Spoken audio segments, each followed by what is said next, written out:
En esta hora hemos de dar el tercero y último tema de la miniserie que lleva por título Trump, el 2025 y la ley dominical.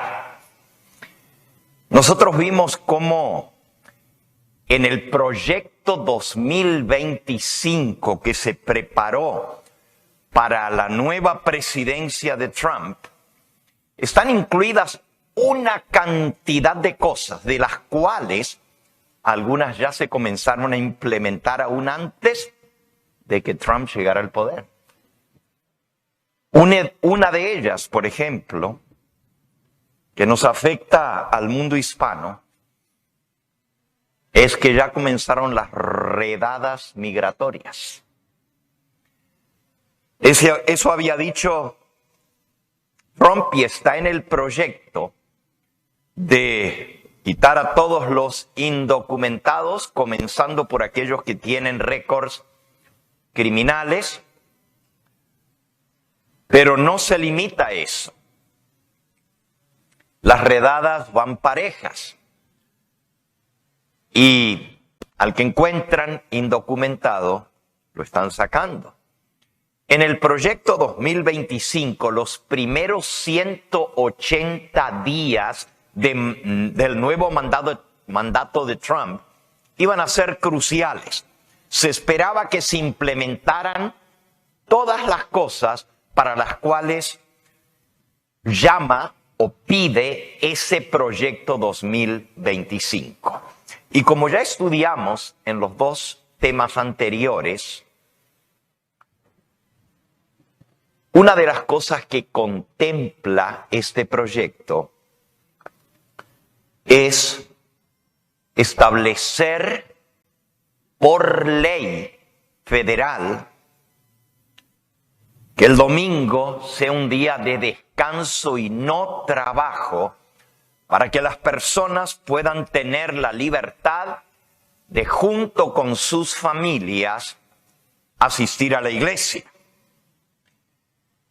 Todos nosotros, cuando hablábamos de la ley dominical, viendo cómo las leyes se han ido dando en los Estados Unidos últimamente, pensábamos que la ley dominical podía venir o por el lado de la protección ambiental, el Día de la Tierra, el domingo, o podía venir por el lado de la salud, o podía venir por el lado de las familias, o por el lado laboral. Pero nunca abiertamente una ley dominical con características religiosas. Es cierto que la ley que dice el proyecto 2025 que quieren implementar es un día de descanso obligatorio para que la gente vuelva a la iglesia. Es algo laboral para que las familias estén unidas, también incluye la familia, también incluye el tema laboral.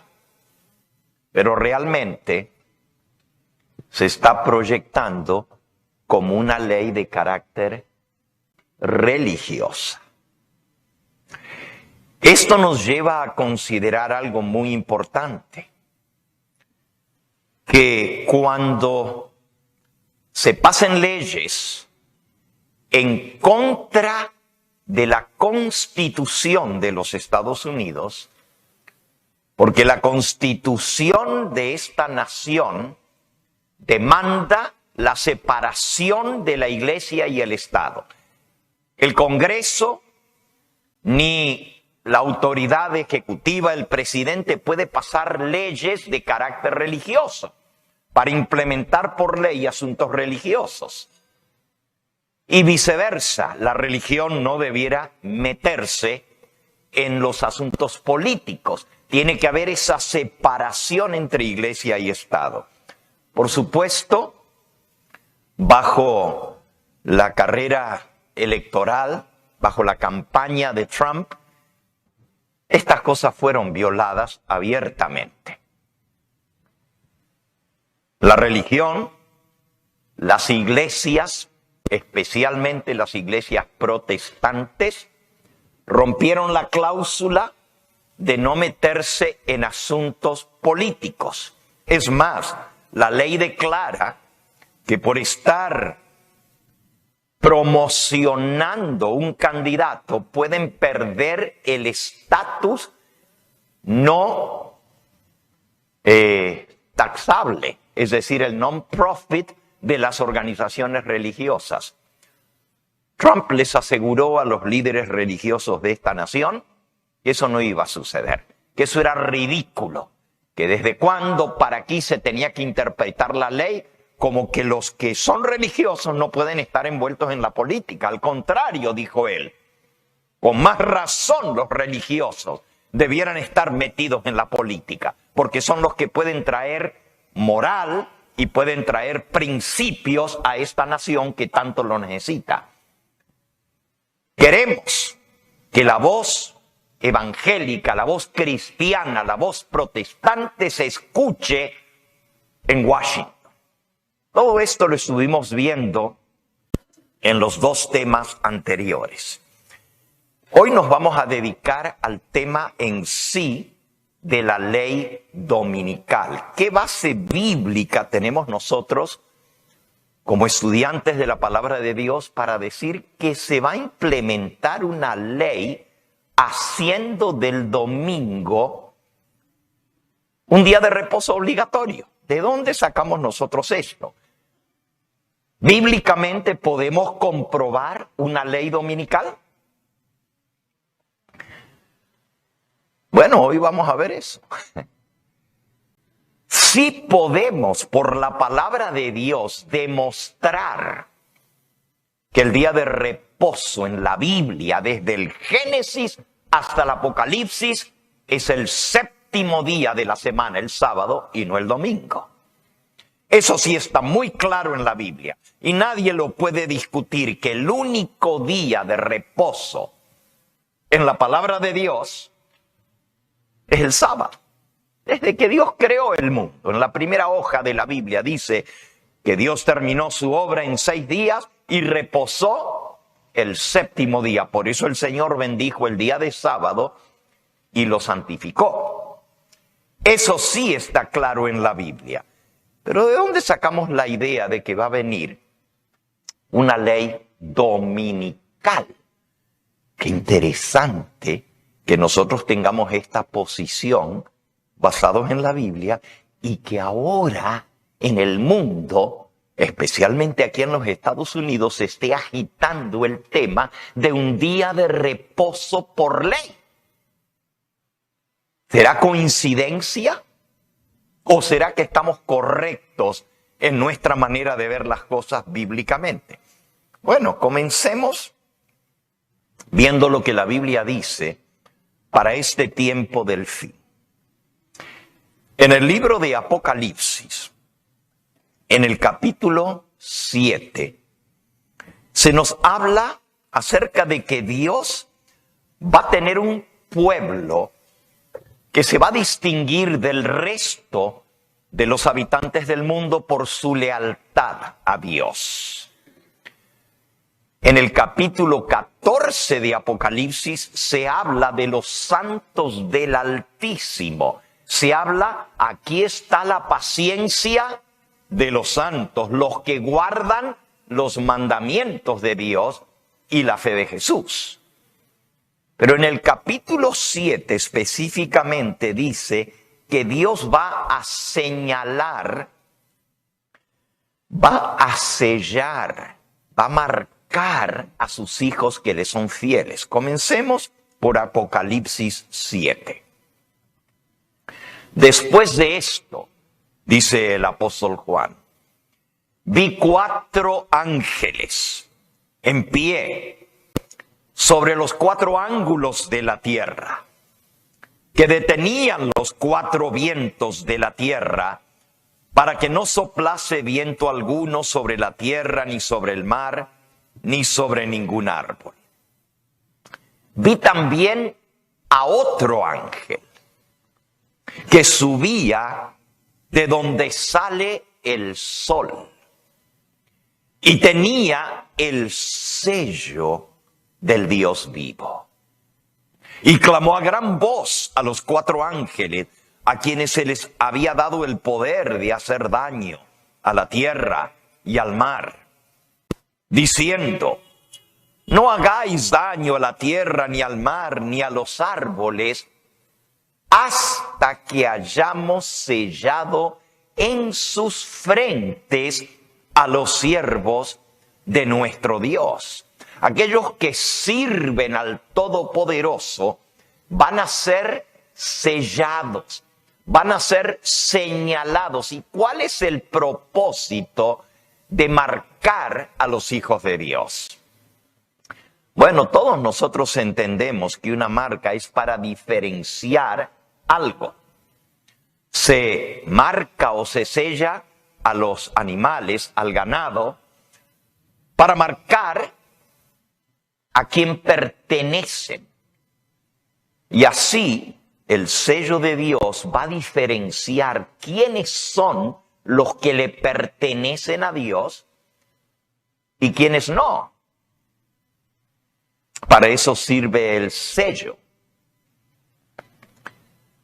para diferenciar pertenencia. Eso lo encontramos en varios lugares en la Biblia. Por ejemplo, en el libro de Isaías, en el capítulo 8. Isaías capítulo 8, dice el versículo 16. Ata el testimonio. Átalo bien para que no se desate. El testimonio es lo que Dios ha testificado por su Espíritu Santo. Este es el testimonio. Ata el testimonio, sella la ley entre mis discípulos. ¿Qué es lo que Dios sella entre los discípulos del Señor? Sella la ley entre los discípulos del Señor. Entonces, ya estamos teniendo una idea. En el libro de Apocalipsis dice que en el tiempo del fin, antes que vengan los juicios de Dios, Dios va a sellar a su pueblo. El instrumento que Dios usa para sellar es el Espíritu Santo. Pero lo que Él graba o sella o marca en nosotros es su ley. Para que seamos obedientes. Y obedientes a la verdad somos purificados del pecado en nuestra vida cuando obedecemos. Ok. Dios entonces va a marcar a su pueblo. La marca sirve para mostrar que le pertenecemos a Él. Pero la marca tiene otro propósito también. La primera es mostrar a quién le pertenecemos. Que somos posesión adquirida, comprada con la preciosa sangre de Cristo. Pero hay otro propósito para marcar, para sellar, para señalar a los siervos de Dios. Vamos de vuelta al libro de Apocalipsis. Apocalipsis capítulo 7, dice el versículo 3. Apocalipsis 7, 3. No hagáis daño a la tierra, ni al mar, ni a los árboles, hasta que hayamos sellado en sus frentes a los siervos de nuestro Dios. ¿Y por qué los ángeles poderosos que sostienen los vientos reciben la orden? Aguanten, no suelten los vientos hasta que le hayamos puesto el sello a los siervos de Dios. ¿Por qué? ¿Qué va a pasar cuando suelten los vientos? Ahí mismo en Apocalipsis explica lo que pasa. En el capítulo 7 está el sellamiento de los hijos de Dios. Pero en el capítulo 8 es cuando comienzan a caer los juicios de Dios. Terribles. capítulo 8 y capítulo 9. Esos juicios previos al cierre de la gracia se llaman las 7 trompetas o los 7 toques de trompeta. Y luego, después del cierre de la gracia, vienen las 7 copas de ira, que también las conocemos como las 7 postreras plagas. Pero si decimos y hablamos de las 7 plagas postreras, es que también hay plagas primeras, y esas son las que anuncian el toque de las 7 trompetas. ¿Qué decía Apocalipsis 7:3? A los 4 ángeles que sostenían los vientos: aguanten, no suelten los vientos. No dejen que sean afectados. Fíjense, lo vuelvo a leer. No hagáis daño a la tierra, ni al mar, ni a los árboles, hasta que hayamos sellado en sus frentes a los siervos de nuestro Dios. Pero cuando comienzan a caer los juicios de Dios, miren lo que pasa. Capítulo 8, versículo 6. Los 7 ángeles que tenían las 7 copas, que tenían las 7 trompetas, se dispusieron a tocarlas. El primer ángel tocó la trompeta y hubo granizo y fuego mezclado con sangre que fueron lanzados sobre la tierra. Y la tercera parte de los árboles se quemó y se quemó toda la hierba de la tierra. Pero en el capítulo 7 Dios decía: no hagáis daño a la tierra, ni al mar, ni a los árboles, hasta que sellemos en su frente los siervos de nuestro Dios. Pero resulta que aquí dice que en el toque de la primera trompeta la tierra es afectada por un granizo encendido que va a prender fuego y va a quemar la tercera parte de los árboles, y toda la hierba de la tierra se quemó. Pero el segundo ángel, versículo 8, tocó la trompeta y como una gran montaña ardiendo en fuego, se precipitó en el mar, y la tercera parte del mar se convirtió en sangre, y murió la tercera parte de los seres vivientes que estaban en el mar, y la tercera parte de las naves fue destruida. Pero el ángel del capítulo 7 recibió la orden: no hagáis daño a la tierra, ni al mar, ni a los árboles, hasta que hayamos sellado en sus frentes a los hijos de nuestro Dios.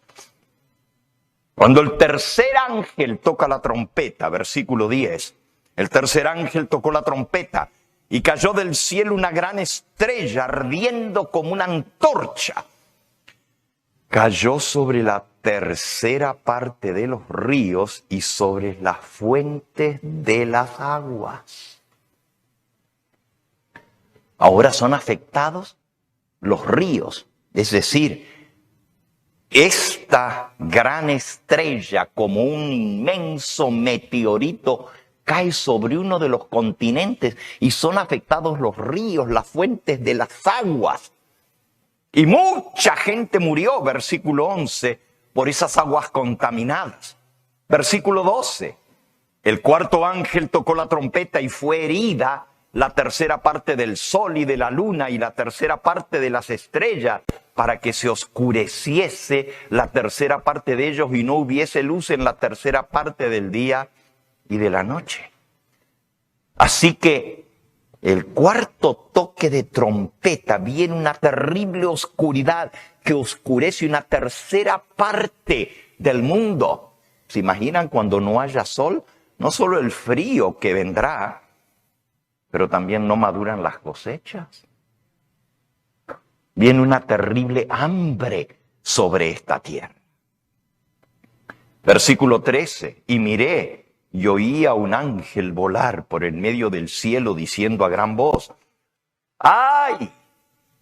¡ay! ¡ay de los que moran en la tierra a causa de los otros otros toques de trompeta que están para sonar los 3 ángeles. Los primeros 4, el primero afecta la tierra, afecta a los árboles, el segundo afecta al mar, el tercero afecta a las fuentes de las aguas y el cuarto afecta a la atmósfera y afecta la luminosidad del sol para que haya oscuridad sobre la tierra. Pero ahora este ángel pasa volando y dice, ay, ay, ay, 3 veces ay, por los que moran en la tierra. Porque los primeros 3 toques de trompeta van dirigidos hacia los elementos de la tierra. Van dirigidos a la tierra, al mar, a los árboles, al sol, la luna, las estrellas, a la atmósfera. Pero los últimos 3 ya no son solo a los elementos de la tierra. ¡Ay de los moradores de la tierra! Los últimos 3 toques de trompeta afectan directamente a los moradores de la tierra. Y ahora vamos a ver cómo funciona el sello de Dios cuando vengan estos terribles juicios. Versículo 1 del capítulo 9, el que sigue. El 5.º ángel tocó la trompeta y vi una estrella que había caído del cielo a la tierra y se le dio la llave del pozo del abismo. Y abrió el pozo del abismo y subió humo del pozo como humo de un gran horno. Y se oscureció el sol y el aire por el humo del pozo y del humo salieron langostas sobre la tierra. Son langostas terrestres, no del mar. Lo que en México le llaman chapulines o en España le llaman saltamontes, parecidos a eso. Y se les dio poder a las langostas, versículo 3, como tienen poder los escorpiones de la tierra. Y se les mandó. Estos entienden. No son chapulines, no son saltamontes, langostas. Esto se les da órdenes y ellos entienden. Se les mandó que no dañasen a la hierba de la tierra, ni a cosa verde alguna, ni a ningún árbol, porque en la primera trompeta fue destruida una tercera parte de los árboles, pero la destrucción que viene después puede destruir el resto. Le dice, no toquen ni la tierra. Ahora ya no van dirigidos ni a la tierra, ni al mar, ni a los árboles. No dañen a la hierba de la tierra, ni a cosa verde alguna, ni a ningún árbol, sino solamente a los hombres que no tuviesen el sello de Dios en sus frentes. Resulta que la 5ª trompeta va dirigida a los habitantes de la tierra.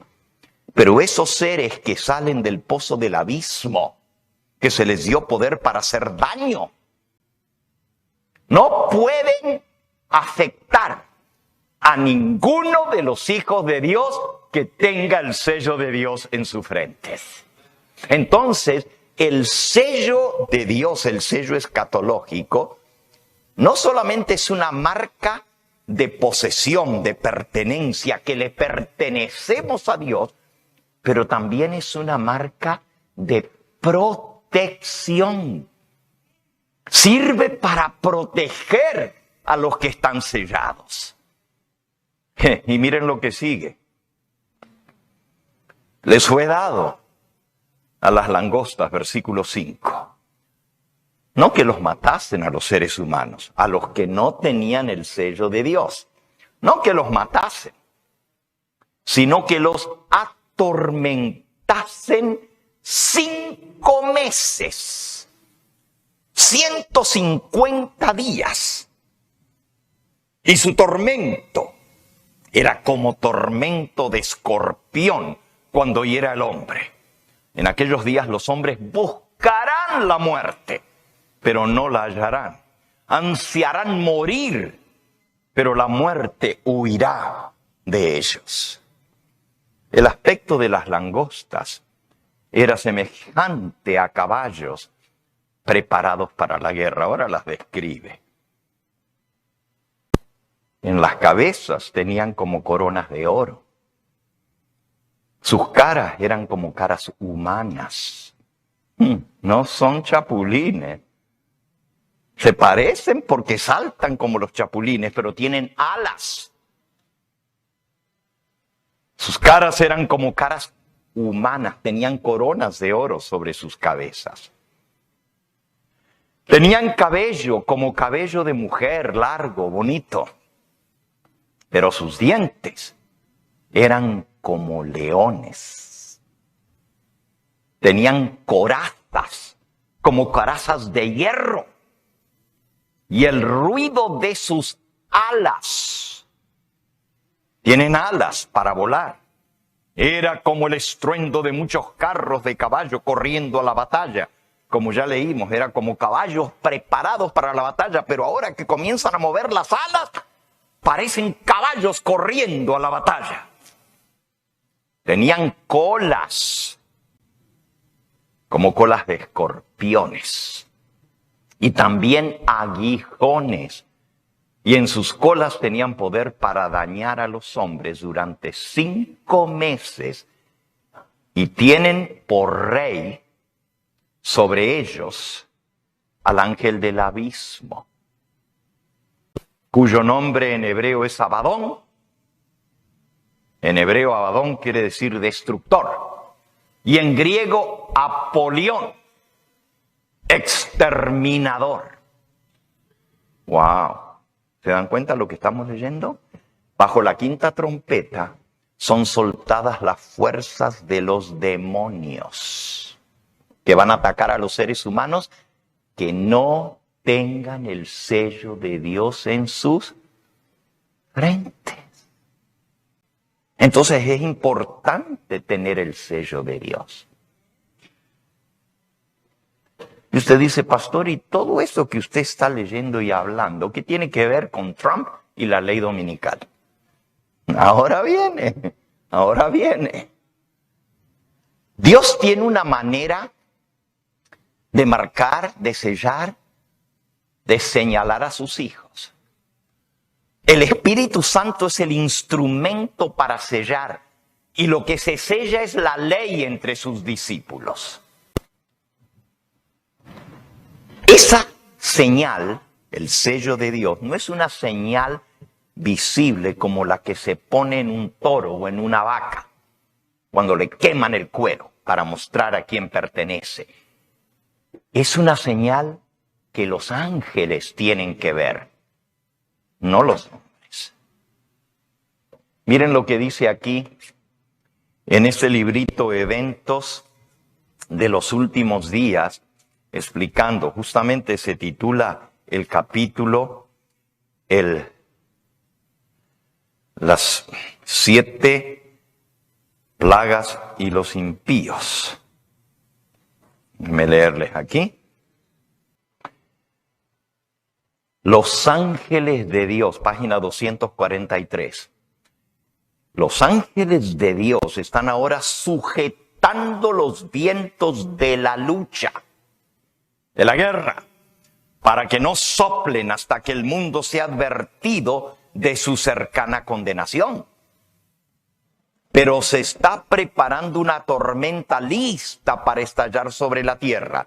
Y cuando Dios ordene a sus ángeles que suelten los vientos, habrá una escena tal de lucha y derramamiento de sangre que ninguna pluma podrá describirla.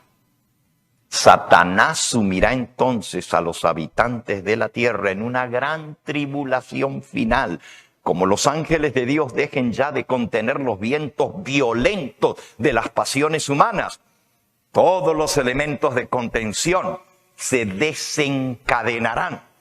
El mundo entero será envuelto en una ruina más espantosa que la que cayó antiguamente sobre la ciudad de Jerusalén. Y Jerusalén era el pueblo escogido, la capital de la nación escogida, y no hubo misericordia Fue una destrucción terrible. Y si eso le pasó al pueblo escogido de Dios, ¿qué puede esperar el mundo que ha despreciado y pisoteado su ley?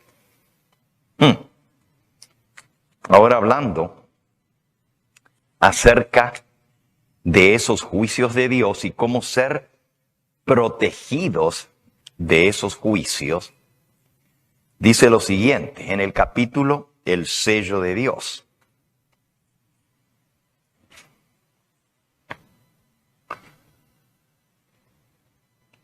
El sello de Dios es puesto sobre la frente de los siervos de Dios para mostrar dónde está su fidelidad a quien obedecen.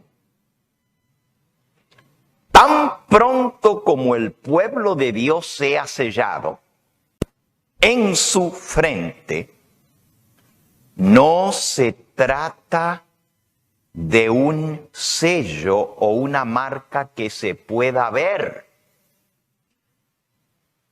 sino de un afianzamiento en la verdad, tanto intelectual, la frente, como espiritualmente, de modo que los sellados son inconmovibles, tan pronto como sea sellado el pueblo de Dios, una marca que los hombres no ven. Quienes tienen que ver esa marca son ¿quiénes? Los ángeles. Tan pronto como se termine el sellamiento, vendrá el zarandeo. Así que, tanto los ángeles de Dios van a ver esa marca, como también los ángeles del demonio. Porque la orden es: ataquen a todos los que no tengan el sello de Dios en sus frentes. Algo similar está descrito en el libro de Ezequiel, en el capítulo 9. Podemos leer rápidamente Ezequiel capítulo 9. Dice en el versículo 4, le dijo Jehová, este es al ángel que traía el sello de Dios, pasa por en medio de la ciudad, por en medio de Jerusalén, y ponles una señal en la frente a los hombres que gimen y claman a causa de todas las abominaciones que se hacen en medio de ella.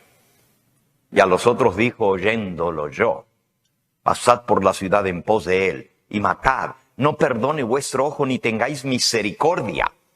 Matad a viejos, jóvenes y vírgenes, niños y mujeres, hasta que no quede ninguno. Pero a todo aquel sobre el cual hubiere señal, no os acercaréis, y comenzaréis por mi santuario. Comenzaron pues desde los varones ancianos que estaban delante del templo. Así que no por estar en el templo de Dios, su iglesia, nos vamos a escapar. Hay que tener el sello de Dios. El que no hay señal va a ser cortado. Es grave esto. Es grave. Y cuando terminan de sellar, Dios dice, id en pos de él, matad, no tengáis misericordia. Esto que estamos leyendo en el libro de Ezequiel tuvo un cumplimiento literal. Cuando Ezequiel escribió esta profecía, él se encontraba en Babilonia.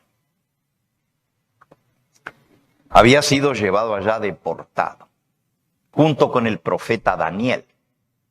Estaban en Babilonia. La ciudad de Jerusalén todavía estaba en pie, pero se estaban haciendo abominaciones en Jerusalén. Y Dios dijo a través del profeta Ezequiel que Dios le dio la orden al ángel: sellad en su frente a los que gimen y claman por las abominaciones que se están haciendo en Jerusalén. Jerusalén podría haber sido salvada de la destrucción, pero siguieron rebeldes contra Dios hasta que Dios retiró su mano y dijo, eso es lo que quieren, van a recibir lo que ellos quieren. Y así la ciudad de Jerusalén fue destruida. De una manera tal que fue increíble. Las fuerzas del ejército de Nabucodonosor, los babilonios, vinieron, mataron a diestra y siniestra y todos los demás los llevaron cautivos a Babilonia. Se cumplió literalmente, pero a los que tenían el sello de Dios no los pudieron tocar. Entre ellos estaba Jeremías. Jeremías estaba en Jerusalén y cuando vino la destrucción, no dejaron a nadie. Y sin embargo, Jeremías quedó con vida. Dios protegió a su siervo. Esta profecía tuvo un segundo cumplimiento, como ya leímos, en la destrucción de Jerusalén. Y les leo otra cita en referencia a esto en el capítulo El sello de Dios. Dice así.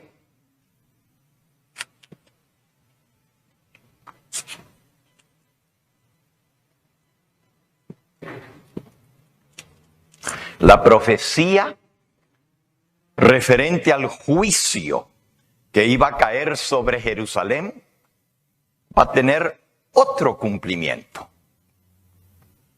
Otro más. Y la terrible desolación que vino sobre Jerusalén no fue sino un pálido reflejo de lo que será el segundo. En lo que acaeció a la ciudad escogida, la niña del ojo de Dios, Jerusalén, la ciudad amada, podemos ver anunciada la condenación de un mundo que rechazó la misericordia de Dios y pisoteó su ley. La segunda destrucción de Jerusalén fue aún peor que la primera. Fue terrible. Sucedió en época de fiesta de la nación de Jerusalén. Normalmente en Jerusalén vivían más o menos entre 50 a 60,000 habitantes. No era una ciudad muy, muy grande. Pero en la época de las fiestas, venían de todas partes de la nación a celebrar la fiesta en Jerusalén. La ciudad estaba llena, había más de 1,5 millones de personas. Los ejércitos sitiaron la ciudad de Jerusalén y aunque el general Tito, general de los romanos, trató de salvar el templo que no fuera destruido, fue en vano. Los judíos creían que si se escondían en el templo o se refugiaban en el templo, no los iban a tocar. Lo mismo pasó cuando Nabucodonosor dice que decían, templo de Jehová, templo de Jehová. Si nos metemos allí, nos vamos a salvar. Pero la orden de Ezequiel fue, comenzad por los que están en el templo. Y lo mismo pasó en la época de los romanos. Miren, mataron tantos judíos que la sangre de los judíos corría por las calles de Jerusalén como corre el agua en un día de lluvia copiosa. Se hacían ríos de sangre en la ciudad. Más de 1 millón de judíos perdieron la vida. Las escalinatas del templo de mármol blanco parecían cascadas rojas de sangre. Y los soldados mataban y todavía tenían que seguir pisoteando arriba de los cadáveres para seguir matando, porque la gente se metió en el templo. El templo era grande, lo había empleado el rey Herodes.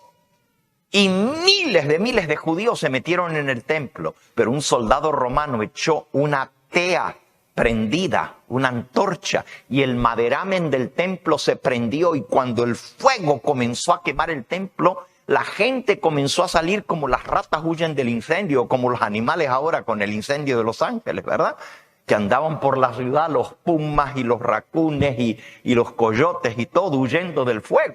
Así comenzaron a salir los judíos, y a la salida los estaban esperando los soldados romanos con cuchillos y con espadas para matarlos. Fue terrible. Pero otra vez, los que prestaron atención y obedecieron las palabras del Señor Jesús fueron salvados. No fueron destruidos. Dice aquí en el libro Eventos de los Últimos Días, en la página 13.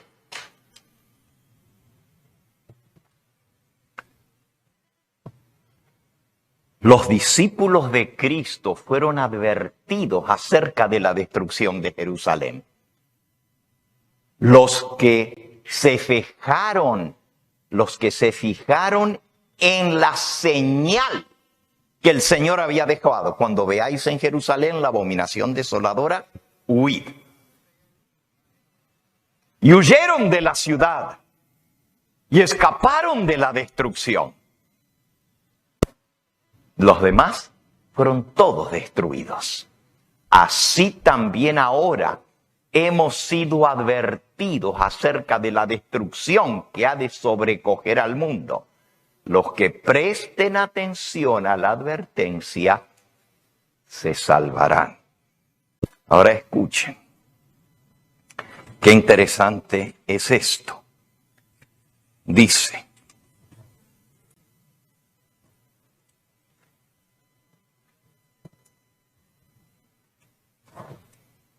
aquí mismo en el libro Eventos de los Últimos Días, en el capítulo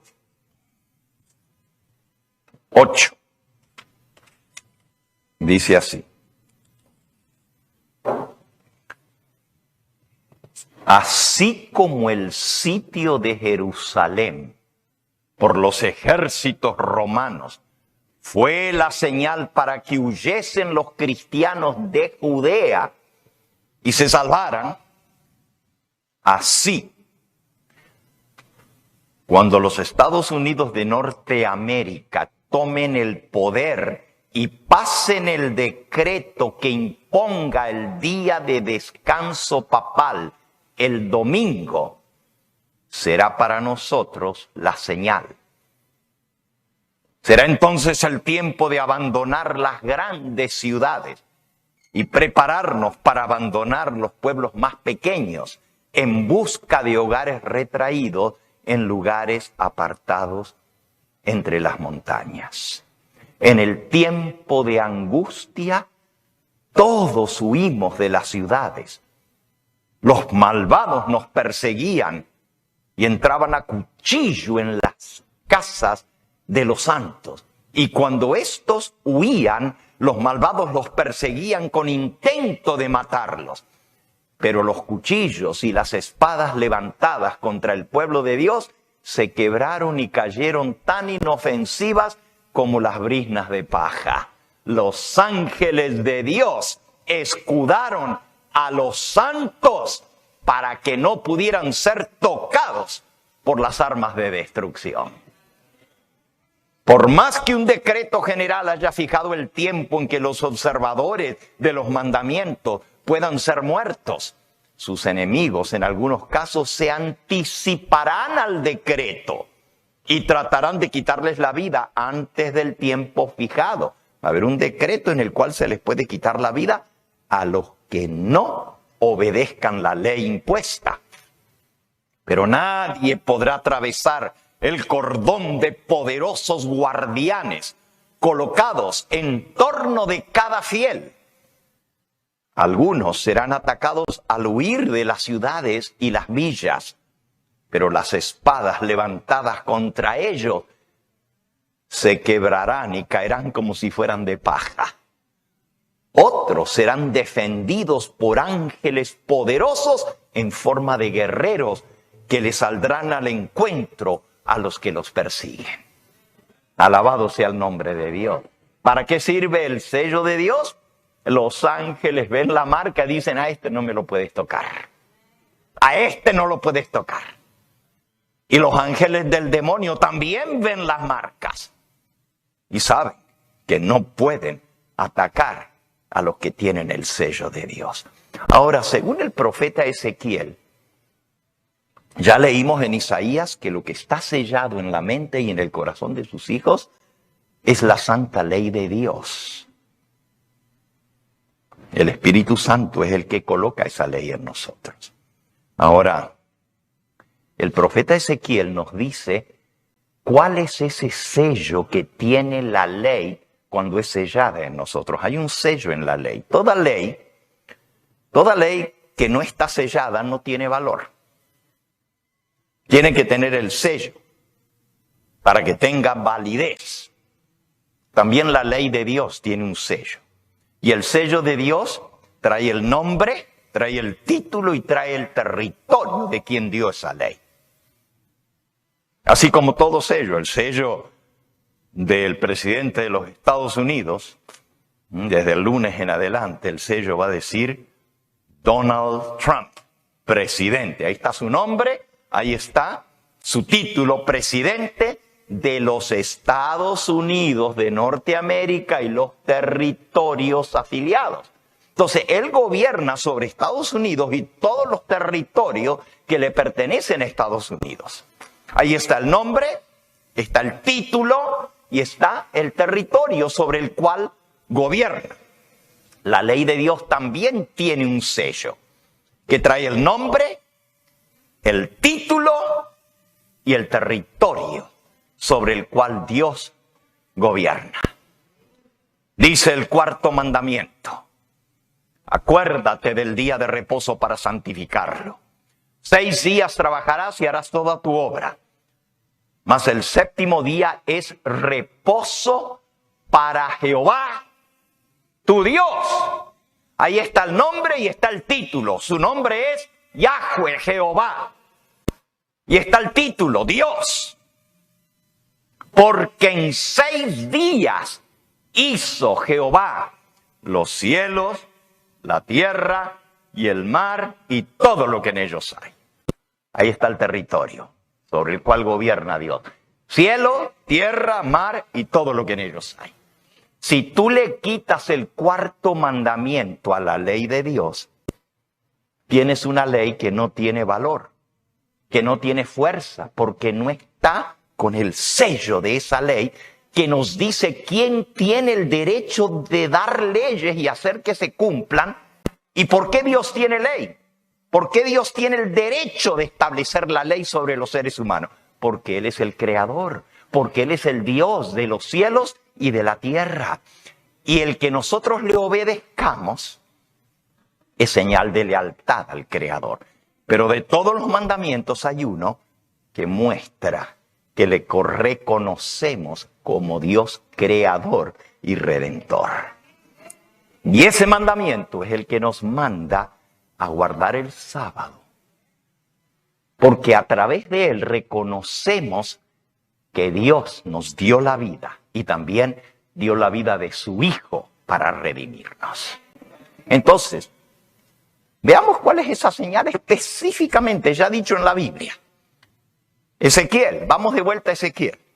Ezequiel escuchó que Jehová le decía a los que iban a destruir: pasen detrás del ángel que puso la señal en la frente y maten y no tengan misericordia. Pero a todo aquel que tenga señal no os acercaréis. ¿Y cuál es esa señal? El mismo libro de Ezequiel, dando vuelta unas 3-4 páginas adelante, dice en Ezequiel capítulo 20 y versículo 12. Les di también mis sábados. Les di también mis ¿qué? Mis días de reposo. Para que fuesen por señal entre mí y ellos, para que supiesen que yo soy Jehová que los santifico. El mismo profeta Ezequiel nos dice cuál es la señal entre Dios y su pueblo. Les di mis días de reposo, mis shabbats, mis sábados, para que fuesen por señal. Entonces, ¿cuál es la señal? Dios nos la dio. Les di mis días de reposo. Y el versículo 20, ¿qué dice? Versículo 20, allí mismo. Santificad mis sábados y sean por señal entre mí y vosotros, para que sepáis que yo soy Jehová vuestro Dios. Así que el sábado es la señal entre Dios y su pueblo. ¿Entendemos nosotros, por la palabra de Dios, que Dios tiene mucho pueblo en Babilonia? Babilonia representa la confusión de religiones que hay en el mundo. Y el mensaje del tercer ángel los llama a salir.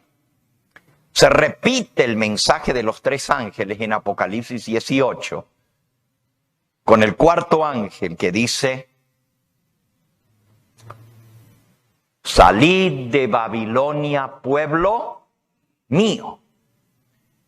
Si Dios tiene pueblo suyo en Babilonia, que esas son las religiones que tienen las doctrinas falsas, y Dios los llama a salir porque son pueblo suyo, quiere decir que el último mensaje a salir de Babilonia va a ser dado justo antes que se imponga la ley dominical. Y tu pregunta en la mente es, bueno, si el sello de Dios que nos identifica como pueblo suyo es el sábado, ¿qué tiene que ver la ley dominical? Muy sencillo. Dios tiene una señal. Babilonia tiene su señal. En la Biblia, a la señal del dominio del hombre se le llama la marca de la bestia. A la señal de Dios se le llama el sello o la marca de Dios. Y a la otra se le llama la marca de la bestia. Y vamos ahora a Apocalipsis 14. Y ahí lo vamos a leer. Apocalipsis 14, 9. Dice: y el tercer ángel le siguió diciendo a gran voz: si alguno adora a la bestia y a su imagen,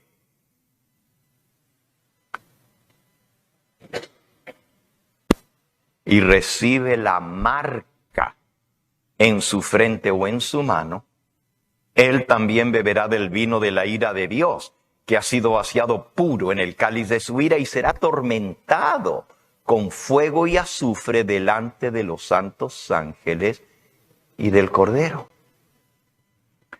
Así que aquí hay algo muy, pero muy serio. Si alguno recibe la marca de la bestia, va a ser atormentado con fuego y azufre delante de los santos ángeles y del Cordero. Esto es algo grave. Es la amenaza más fuerte que está en todas las Sagradas Escrituras. No hay otra cosa más grave que esto. Pero también dice que beberá del vino de Dios. Versículo 10. Él también beberá del vino de la ira de Dios, que ha sido vaciado puro en el cáliz de su ira, y será atormentado con fuego y azufre delante de los santos ángeles y del Cordero.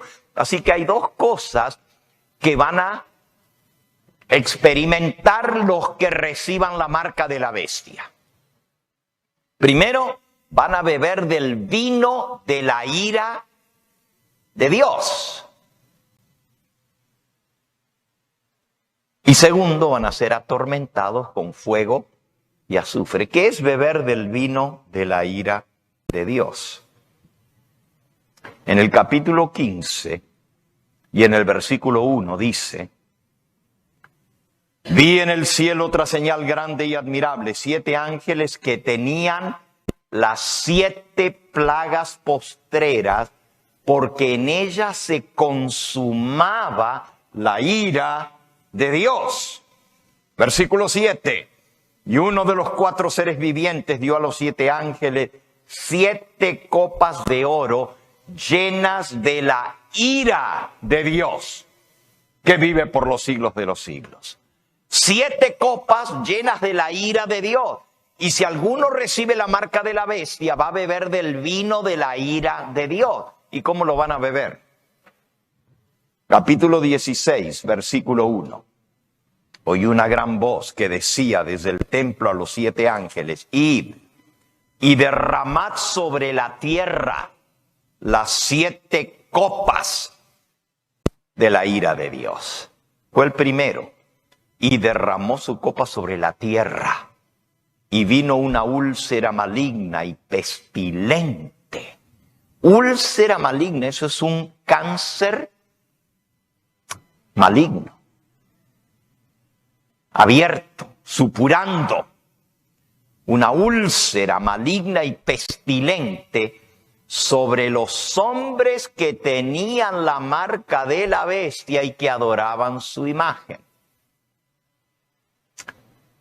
El segundo ángel derramó su copa sobre el mar, y éste se convirtió en sangre como de muerto, y murió todo ser vivo que había en el mar. El tercer ángel derramó su copa sobre los ríos y sobre las fuentes de las aguas, y se convirtieron en sangre. Y oí al ángel de las aguas que decía: justo eres tú, oh Señor, que eras el santo, porque has juzgado estas cosas. Por cuanto ellos derramaron la sangre de los santos y de los profetas, también tú les has dado a beber sangre, pues se la merecen. Y también oí a otro que desde el altar decía: ciertamente, Señor Dios Todopoderoso, tus juicios son verdaderos y justos. El cuarto ángel derrama su copa sobre el sol, les dado quemar a los hombres con fuego. Y los hombres se quemaron con el gran calor y blasfemaron el nombre de Dios que tiene poder sobre estas plagas y no se arrepintieron para darle gloria. El quinto ángel derramó su copa sobre el trono de la bestia y su reino se cubrió de tiniebla y mordían de dolor sus lenguas y blasfemaron al Dios del cielo por sus dolores y por sus úlceras y no se arrepintieron de sus obras. Aquí estamos describiendo o leyendo la descripción de las 7 plagas postreras. Y las van a recibir los que adoran a la bestia o a su imagen o reciban la marca en sus frentes y en sus manos. Así que, por un lado está la amenaza de la bestia y por otro lado está la amonestación de Dios. De cualquier lado hay una amenaza de muerte. Fíjense lo que dice el poder que impone la marca de la bestia. Y eso está en el capítulo 13. Ya estudiamos sobre esto en nuestra serie, las 2 bestias de Apocalipsis 13. La primera, la bestia que sube del mar, representa al papado, y la segunda, la bestia que sube de la tierra, representa a los Estados Unidos de Norteamérica. Y dice en el versículo 14, hablando de la segunda bestia, el poder de Estados Unidos: engaña a los moradores de la tierra con las señales que se le ha permitido hacer en presencia de la bestia, mandando a los moradores de la tierra que le hagan imagen a la bestia que tiene la herida de espada y vivió. Y se le permitió infundir aliento a la imagen de la bestia, para que la imagen hablase e hiciese matar a todo el que no la adorase, y hacía que a todos, pequeños y grandes, ricos y pobres, libres y esclavos, se les pusiese una marca en la mano derecha o en la frente, y que ninguno pudiese comprar ni vender, sino el que tuviera la marca o el nombre de la bestia o el número de su nombre. Ahora sí estamos viendo lo que es la marca de la bestia. Ya vimos lo que es el sello de Dios. El Santo Sábado es el sello de su ley. Pero ¿cuál es la marca de la bestia? Miren, vuelvan a leer, cuando tengan tiempo, un capítulo muy importante en el libro El conflicto de los siglos, que lleva por título Estados Unidos en la profecía. Es el capítulo 26. Yo solamente voy a leer 2 o 3 parrafitos cortitos de allí. Dice así: Estados Unidos en la profecía.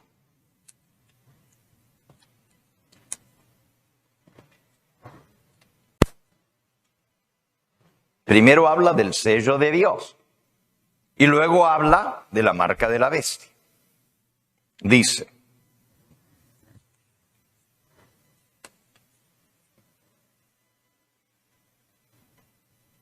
la bestia, que tiene cuernos como de cordero, pero habla como dragón, ejerce toda la autoridad de la primera bestia en presencia de ella y hace que los moradores de la tierra adoren a la primera bestia cuya herida mortal fue sanada, diciendo a los que habitan sobre la tierra que le hagan una imagen de la bestia que recibió la herida de espada y sin embargo vivió. El hablar de la nación representada por la bestia de 2 cuernos son los actos de sus autoridades legislativas y judiciales. Eso es hablar. Cuando una bestia habla, son sus leyes. ¿Ok? La Constitución de los Estados Unidos garantiza que el Congreso no legislará con respecto al establecimiento de una religión ni prohibirá el libre ejercicio de ella. ¿Cómo entonces los Estados Unidos va a formar una imagen? Una imagen es una copia de la bestia. Página 496. ¿Qué es la imagen de la bestia? ¿Cómo se la forma? La imagen es hecha por la bestia de 2 cuernos, Estados Unidos. Y es una imagen de la primera bestia, es una copia del poder político de Europa, pero ahora en América. Así que para saber a qué se asemeja la imagen y cómo se formará, debemos estudiar los rasgos característicos de la primera bestia, el papado, porque Estados Unidos va a ser una copia del sistema papal. Cuando la iglesia primitiva se corrompió al apartarse de la sencillez del evangelio y al aceptar costumbres y ritos paganos, perdió el espíritu y el poder de Dios y para dominar la conciencia buscó el apoyo del poder civil. El resultado fue el papado, es decir, una iglesia que dominaba el poder del Estado y se servía de él para promover sus fines y especialmente para perseguir a los herejes. Usaba el Estado para que mataran a los que disentían con la iglesia establecida. Para que los Estados Unidos formen una imagen de la bestia, el poder religioso en los Estados Unidos debe dominar de tal manera al gobierno civil que la autoridad del Estado sea empleada por la iglesia para cumplir sus fines. ¿Cuándo Estados Unidos va a formar la imagen de la bestia? Cuando utilice el gobierno para pasar leyes que le convienen a la iglesia. Ahora escuchen. Cuando las iglesias principales de los Estados Unidos, iglesias protestantes, uniéndose en puntos comunes de doctrina, la inmortalidad del alma y la santidad del domingo. Porque todas guardan el domingo, igual que el catolicismo romano. ¿Y cuál base tienen en la Biblia? Ninguna. ¿De dónde sacaron el domingo? No está en la Biblia. Cuando las iglesias principales de los Estados Unidos, uniéndose en puntos comunes de doctrina, influyan sobre el gobierno para que imponga los decretos y las instituciones de esas iglesias, entonces la América protestante habrá formado una imagen de la jerarquía romana. La imagen de la bestia representa la forma de protestantismo apóstata que se desarrollará en los Estados Unidos cuando las iglesias protestantes se apoyen en la ayuda del poder civil, del gobierno, para la imposición de sus creencias. ¿Y cuál es la creencia que caracteriza al catolicismo romano, que es la primera bestia? Su marca de autoridad.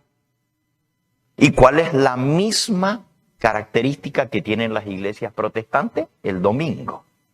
Sigue diciendo aquí, el rasgo más característico de la bestia del papado y también de su imagen, la copia, es la violación de los mandamientos de Dios.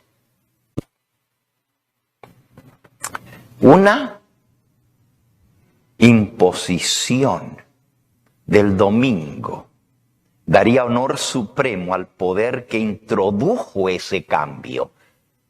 Y no fue Cristo ni los apóstoles, ni está en la Biblia, lo introdujo el papado. Tal acto de obediencia a una ley que hace del domingo el día de reposo sería señal de sumisión al Papa en lugar de sumisión a Dios. ¿Qué es, pues, el cambio del día de descanso, sino la señal o marca de autoridad de la Iglesia romana? La Iglesia romana lo declara.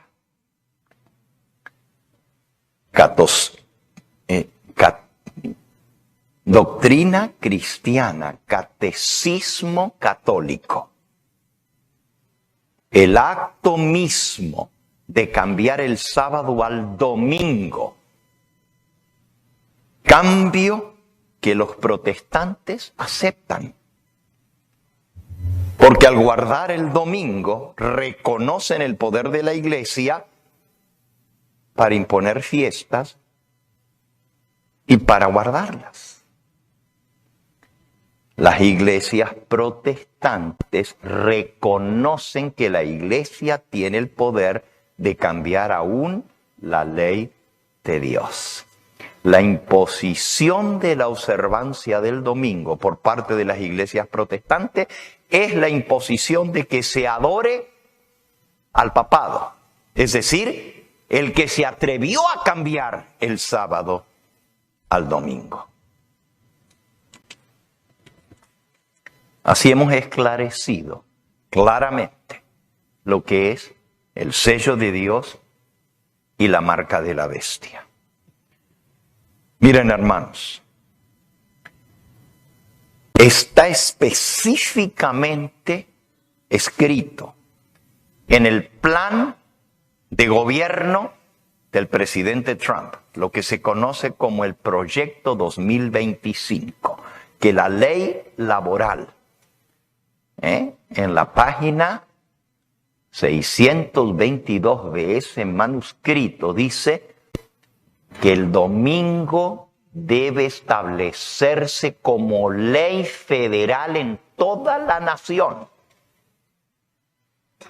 Trump contesta esto. Sí, el domingo es el día que la mayoría de las iglesias guardan, pero tenemos que hacer una excepción, dijo él, para los judíos y para los adventistas del séptimo día. Y nos mencionó por nombre. Esto es Trump. Y nosotros estamos muy contentos diciendo, cuando venga la ley dominical va a haber una excepción para los adventistas del séptimo día.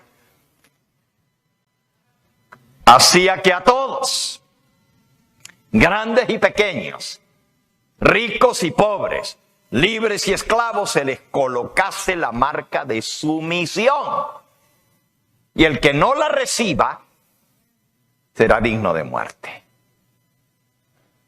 La Biblia no falla. Dice que se va a imponer esa marca a todos. Es cierto que quizás al principio haya excepciones para las minorías. Pero cuando venga la presión, porque tan pronto como Estados Unidos apruebe una ley dominical, la mano de protección de Dios se retira. Porque ya los hijos de Dios están sellados. No puede venir las plagas, ni se puede cerrar el tiempo de gracia mientras el pueblo de Dios está siendo sellado. Y la última prueba por la cual pasaremos tú y yo es la ley dominical. Si salimos airosos y no recibimos la marca de sumisión, recibiremos el sello de Dios en la frente. Pero una vez que los hijos de Dios se han sellado, Dios retira su mano. Ya no puedo proteger a esta nación. Y comienzan a caer las desgracias. Ya lo leímos en el último tema. Cuando Estados Unidos pase la ley dominical, será la señal para que la ruina nacional venga sobre la nación, las desgracias. Ahora, hermano, esta tarde en el tema que voy a dar en el Congreso, no va a ser largo, solamente 25 minutos, así que no se lo pierdan. Pero ahí les voy a mostrar cómo los movimientos finales serán rapidísimos. Cuanto menos nos demos cuenta. Y no va a haber tiempo que perder. Miren, ¿vieron lo que pasó con el fuego? Ni tiempo dio.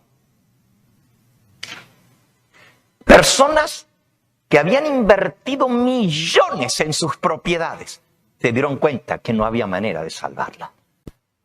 Escuchaba el testimonio de un hombre que lo grabaron en las noticias. Decía que él agarró su manguera para mojar alrededor de la casa porque veía allá a lo lejos el fuego. Y comenzó a regar, pero el viento era tan fuerte que el agua, el chorro de su manguera, le caía arriba de él. Y de pronto cuando mira el fuego, el agua, en lugar de ir para allá, estaba viniendo sobre él. Dijo, oh, el viento está corriendo para aquí. Quiere decir que ese fuego se va a venir para aquí. Dejó de mojar alrededor de la casa, fue a buscar lo más valioso.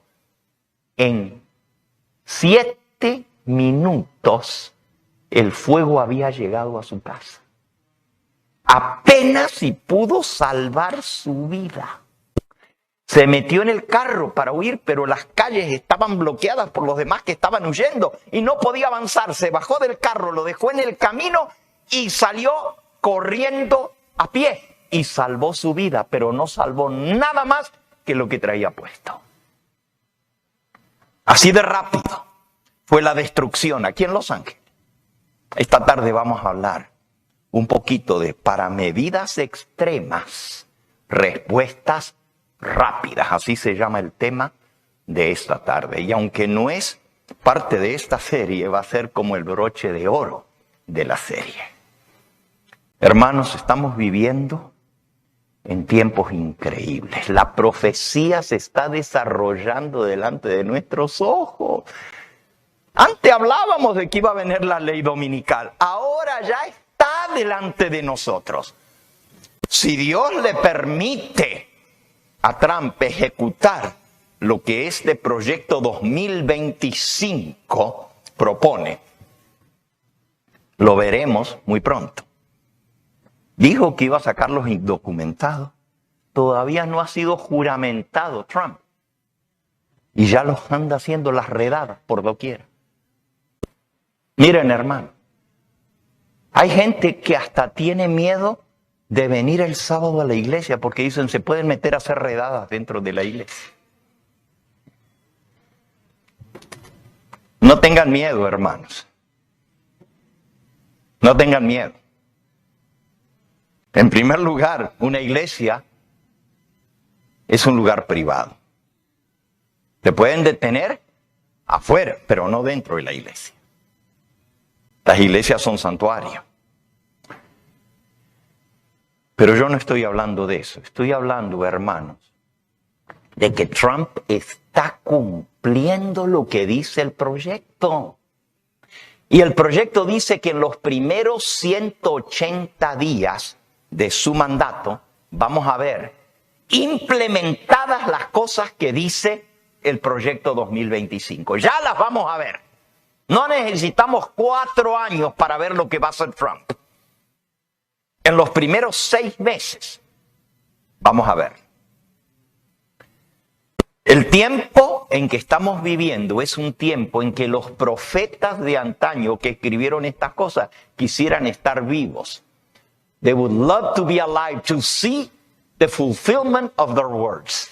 Les encantaría estar vivos ellos ahora para ver que las profecías que Dios les dio se están cumpliendo. Y nosotros aquí estamos, viéndolas y todavía no queremos creer. Que Dios despierte a su pueblo.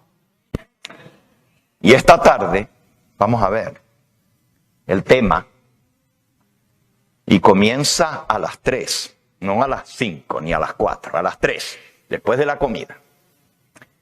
Para emergencias, medidas rápidas. Y eso es lo que como pueblo tenemos que hacer si viene la emergencia. Yo quiero invitarles a ustedes a reconsagrar su vida a Dios hoy. De nada sirve conocer todo esto si no estamos en correcta relación con Cristo. Lo más importante ahora es tener una relación vital con el Señor Jesús. Estar en comunión con Él diariamente a través de la oración, a través del estudio de su palabra y haciendo lo que Él nos mandó a hacer. Cumplir la misión que Él nos dio. Miren, hermanos, el tiempo que nos queda es poco. Y lo que no hicimos en el tiempo de bonanza nos va a tocar hacerlo en el tiempo más difícil. Todavía hay oportunidad de compartir el último mensaje de amonestación. Todavía el Señor nos ha dado este respiro de libertad. No va a durar mucho. No va a durar mucho. Y este es el momento de entregarle al Señor nuestra vida por completo. ¿Quieres consagrarte a Él? ¿Quieres decirle, Señor, no voy a esperar más? Llegó el momento en que mi vida te la voy a poner en tus manos para hacer lo que tú me has llamado a hacer. Todo lo de este mundo no vale nada. Miren, los más ricos de California han perdido todo lo que tenían. ¿Y tú crees que amontonando esto y aquello y trabajando más y más vas a salvar aquello por lo cual le estás dando tus energías, tu fuerza, tu salud? ¿Vale la pena? ¿Qué no vale la pena servir al Dios vivo? Las promesas de Él son más grandes que las que esta vida te pueda dar. Y todo lo que esta vida te da, se va a acabar y se lo van a quemar las llamas. Porque si no los quema el incendio de los ángeles, los quema el incendio final. Todo lo que está aquí ha de ser destruido. El apóstol Pedro, y con esto termino, dice en Primera de Pedro, capítulo 3, versículo 9 en adelante. Segunda de Pedro, capítulo 3. Y vamos a leer desde el versículo 9 en adelante. Dice: el Señor no retarda su promesa, como algunos la tienen por tardanza, sino que es paciente para con nosotros, no queriendo que ninguno perezca, sino que todos procedan ¿al qué? Al arrepentimiento. Pero el día del Señor vendrá como ladrón en la noche, cuando menos lo esperas, en el cual los cielos pasarán con gran estruendo y los elementos ardiendo serán deshechos, y la tierra y las obras que en ellas hay serán quemadas.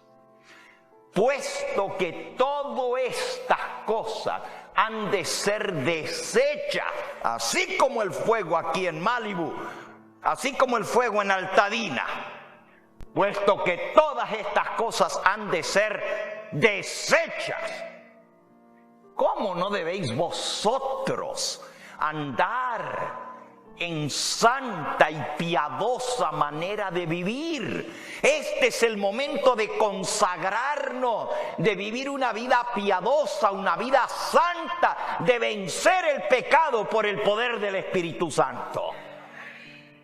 Esperando y apresurándoos para la venida del día de Dios, en el cual los cielos encendiéndose serán deshechos y los elementos siendo quemados se fundirán.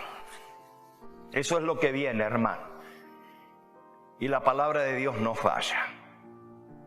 Nada que logremos en esta vida es comparado a la vida eterna.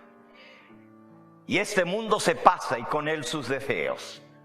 Pero el que hace la voluntad de Dios permanece para siempre. Te invito a consagrar tu vida a Dios, a estar en comunión con Él a diario, a estar a cuentas con Dios a diario, pero también a estudiar su palabra y hacer la obra que Él nos encomendó, ir a buscar a las almas para arrebatarlas del incendio, como tizones arrebatados del fuego. Esto es lo que nos toca hacer ahora. En estos fuegos de Los Ángeles hubo gente que se metió en medio del infierno para salvar a sus perritos, a sus gatitos, a sus caballos, arriesgando su vida por sus animalitos. Qué bonito, ¿verdad? Pero hay algo que vale mucho más que eso, y es la vida de los seres humanos que se están perdiendo por doquier en los vicios, en las drogas, en las desgracias de este mundo, y Dios nos llama a buscarlas. Si quieren aceptar el llamado de Dios, podrán ser salvos. Si lo rechazan, es la decisión de ellos, pero nosotros habremos salvado nuestra vida. Hijo de hombre, yo te he puesto por atalaya. Les dirás mi amonestación.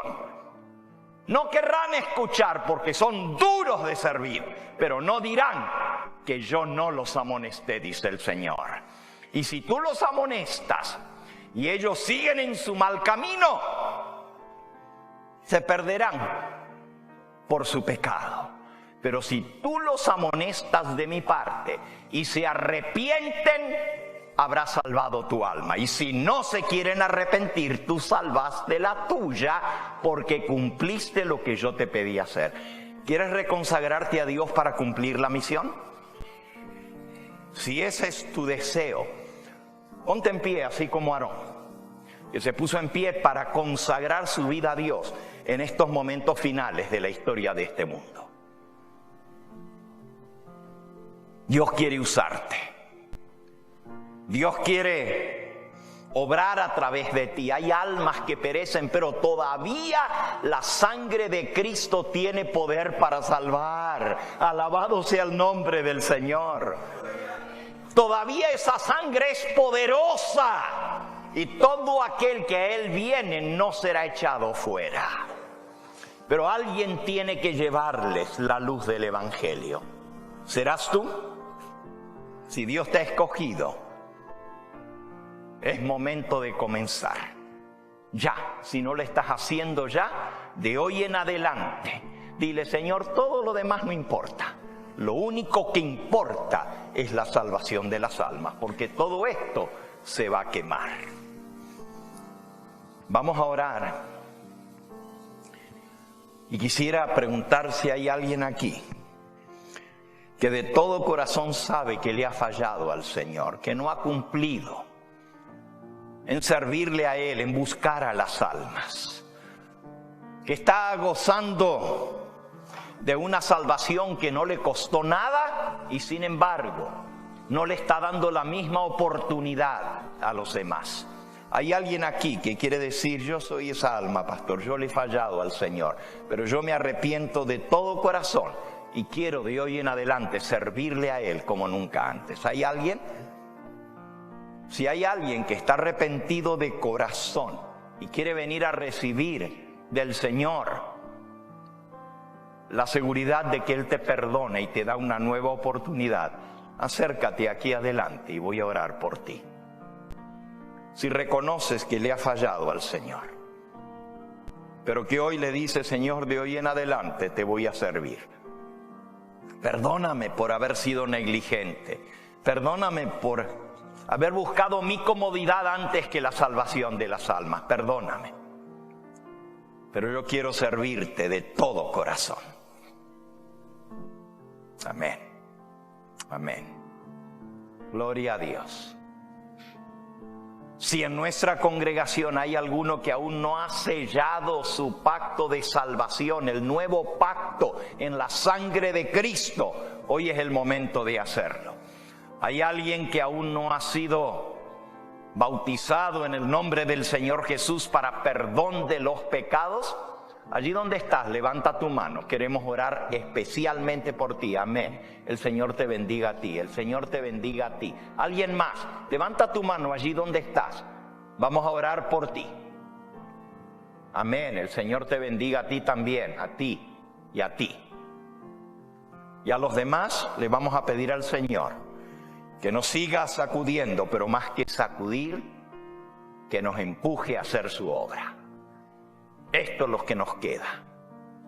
Una cosa te falta, dijo Jesús. Ve, abandona todo lo que tienes y ven y sígueme. ¿Estás dispuesto a dejarlo todo por el Señor? Este es el momento de hacerlo, cuando todavía las almas pueden ser salvadas. Vamos a postrarnos de rodillas para orar y luego vamos a cantar el himno.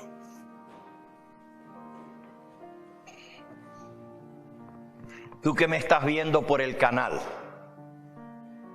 el Espíritu Santo ha tocado tu corazón también. Donde quiera que estés, conságrate a Él y dile: Señor, cuenta conmigo. De hoy en adelante te voy a servir como nunca antes, ya que el tiempo es tan corto. Este es el momento de servirte, Señor. Únete a mí en esta oración. Pastor Obando, ¿podría hacerse aquí a un ladito? Porque la cámara está enfocando aquí. ¿Puede pasar aquí a este lado? Gracias. Amante Padre Celestial, aquí estamos delante de ti, arrepentidos por nuestra indolencia, porque pasan los días, las semanas, los meses y la misma rutina. Hemos recibido una salvación tan grande, un mensaje tan precioso, y no lo hemos compartido. Venimos arrepentidos, reconociendo nuestra negligencia y pidiéndote que tú nos perdones. Escribe tu ley en nuestro corazón. Haznos amantes de hacer tu voluntad, como dijo el salmista David: oh Señor, cuánto amo tu ley, es ella mi deleite, mi delicia de día y de noche. Escribe tu ley en mi corazón, Señor. Quiero servirte, quiero obedecerte. Pero también pon en mi alma el amor de Cristo. Que esto lo haga no por ganar un cielo o por evitar un infierno. Que lo haga porque te amo de corazón, Señor. Porque quiero agradarte a ti, así como fue nuestra lección de escuela sabática. ¿Qué hacer para agradar a Dios? Te pido, Señor, que pongas en mi corazón el mismo amor que tuvo tu Hijo al venir a esta tierra a salvarnos. El amor por las almas que perecen. Despierta en nosotros ese deseo de buscarlas y traerlas a los pies de Cristo. Y ayúdanos a testificar sin temor, porque no hay nada que perder. Nos pueden quitar la vida, pero no la vida eterna. Sella esta decisión. Bendice a los que levantaron su mano, que aún no han tomado el paso de sellar su vida con Cristo a través del bautismo. Y permite que muy pronto, en el próximo bautismo, puedan tomar este paso para ser parte de tu pueblo que recibe la marca, que recibe la señal de que tú eres nuestro Dios en nuestra vida y que te obedecemos. Tráenos de vuelta en las horas de la tarde para seguir escuchando tu palabra. Lo pedimos en el nombre de Cristo Jesús. Amén.